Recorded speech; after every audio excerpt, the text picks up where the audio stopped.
গরমের মধ্যে জল সংকট। কলকাতা পুরসভার ১১১ নম্বর ওয়ার্ডের গড়িয়ার ব্রহ্মপুরে তীব্র জলসংকট। দুদিন ধরে পানীয় জল মিলছে না। কলকাতা পুরসভার ১১১ নম্বর ওয়ার্ড গড়িয়ার ব্রহ্মপুর, সেখানে কিন্তু প্রায় দুদিন অতিক্রান্ত হয়েছে এই প্রচণ্ড দাবদাহে পানীয় জলের সমস্যায় ভুগছেন এই এলাকার একাধিক পরিবার।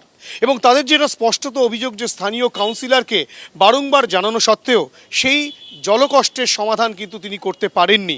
স্বাভাবিকভাবেই এই প্রচণ্ড দাবদাহে তাদের বিকল্প কী তা তারা বুঝে উঠতে পারছেন না, এবং কবে তাদের পানীয় জল আবার তারা পাবেন সেই বিষয়টাও তারা কিন্তু সঠিকভাবে জানেন না, তেমনটাই কিন্তু তারা অভিযোগ করছেন। একাধিক পরিবারের কিন্তু পানীয় জল আসছে না, তেমনটাই অভিযোগ।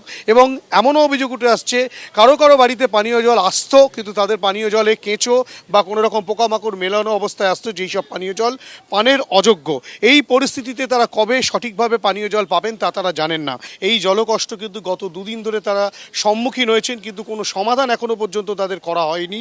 কলকাতা পুরসভার ১১১ নম্বর ওয়ার্ড এটি গড়িয়ার ব্রহ্মপুর, এবং তারা যেটা বলছেন যে এই সমস্যার সমাধান করার জন্য তাদেরকে পানীয় জল কিনে খেতে হচ্ছে, এবং অনেক জায়গাতে সেই পানীয় জল যে তারা কিনে খাবেন সেই জলও তারা পাচ্ছেন না, তেমনটা অভিযোগ। এবং তারা চাইছেন অবিলম্বে কলকাতা পুরসভার তরফ থেকে যেন এ বিষয়ে সমাধান করা হয়। ক্যামেরায় অভিজিৎ দত্তের সঙ্গে হিন্দোল দে, এবিপি আনন্দ, কলকাতা।